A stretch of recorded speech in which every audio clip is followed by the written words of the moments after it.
আসুন অসুস্থ ব্যক্তিকে দেখতে গেলে তার কি ফজিলত, কি সওয়াব, কি মর্যাদা আছে।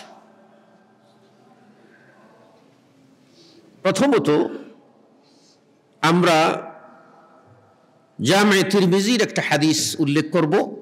হাদিসটি আলবানী হাসান বলেছেন। রাসূল সাল্লাল্লাহু আলাইহি ওয়াসাল্লাম বলছেন, মান আদা মারিযান, যে ব্যক্তি কোনো রোগী ব্যক্তির সেবা করলো, আও যারা আখান লাহু, রোগীকে দেখতে গেল, অথবা তার কোনো আল্লাহর ওয়াস্তে দিনী কোনো বন্ধুকে, ভাইকে দেখতে গেল, নাদাহু মুনাদিন, তখন তাকে একজন ঘোষক, আহ্বানকারী আহ্বান করে বলেন, আনতিবতা, আপনি খুব ভালো কাজ করেছেন, ওয়াতাবা মামশাক, আপনার পায়ের হাঁটা পদক্ষেপগুলি খুব উত্তম হোক।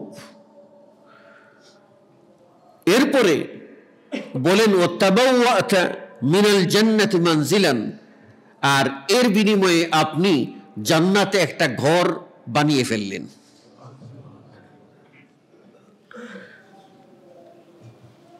আরেকটি হাদিসে রাসূল সাল্লাল্লাহু আলাইহি ওয়াসাল্লাম বলেন, হাদিসটি সহিহ মুসলিমের,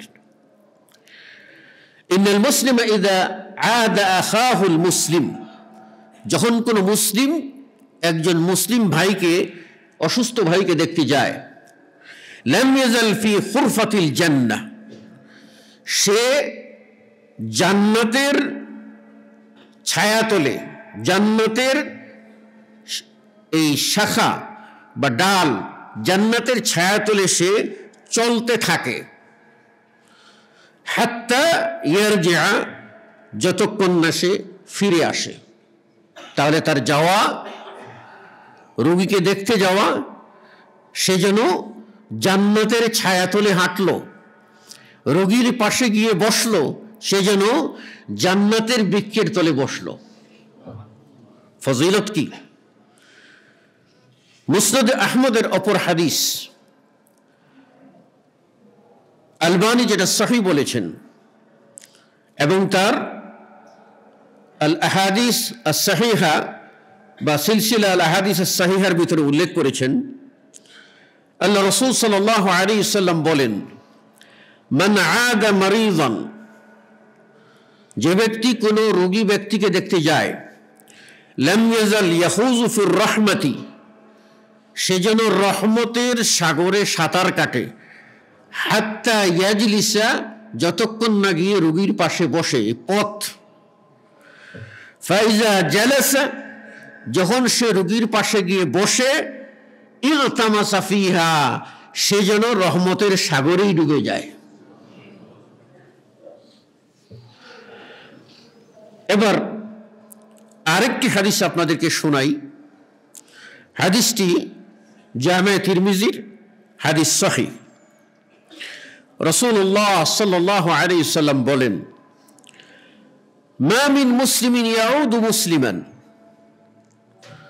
উদওয়াতান, কোন মুসলিম যদি কোনো মুসলিম ভাইকে দেখতে যায়, অসুস্থ ব্যক্তিকে সকালবেলা দেখতে যায়, ইল্লা সাল্লা আলাইহি ৭০,০০০ মালাকিন হাত্তা ইউমসিয়া, সন্ধ্যা হওয়া পর্যন্ত ৭০,০০০ ফেরেশতা ওই লোকটার জন্য দোয়া করতে থাকেন, তার জন্য যে দেখতে গেল।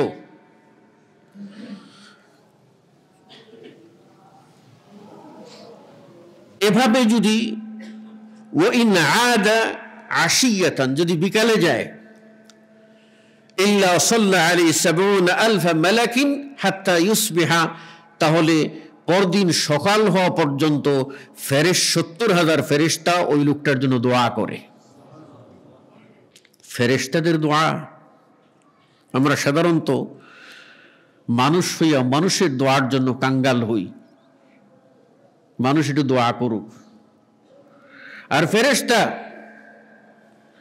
তাদের দোয়া, একজনের দোয়া নয়, ১,০০০-এর দোয়া নয়, ৭০,০০০ ফেরেশতা।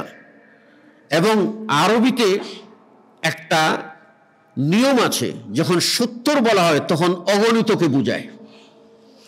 এই 70,000 ফেরেশতা না অসংখ্য অগণিত ফেরেশতা আপনার জন্য ইস্তেগফার করবে, দোয়া করবে, এর চেয়ে সৌভাগ্য আর কি হতে পারে? অথচ আমরা এই বিষয়টা কিন্তু অবহেলার চোখে দেখি। যেখানে আমার স্বার্থ আছে সেখানে যাই, যেখানে স্বার্থ নাই সেখানে আমি যেতে চাই না। ওই আত্মীয়কেই আমি গুরুত্ব দেই যে আত্মীয়র কাছে গেলে আমার কিছু স্বার্থ হবে। এমন আত্মীয় অসুস্থ কাতরাচ্ছে, তার দিকে তাকাই না, কেননা সে ওই রকম আমার কাছে মিষ্টি আত্মীয় না, আমার ফেভারিট পার্সন না। এই ধরনের ব্যাধি আমাদের ভিতরে রয়েছে।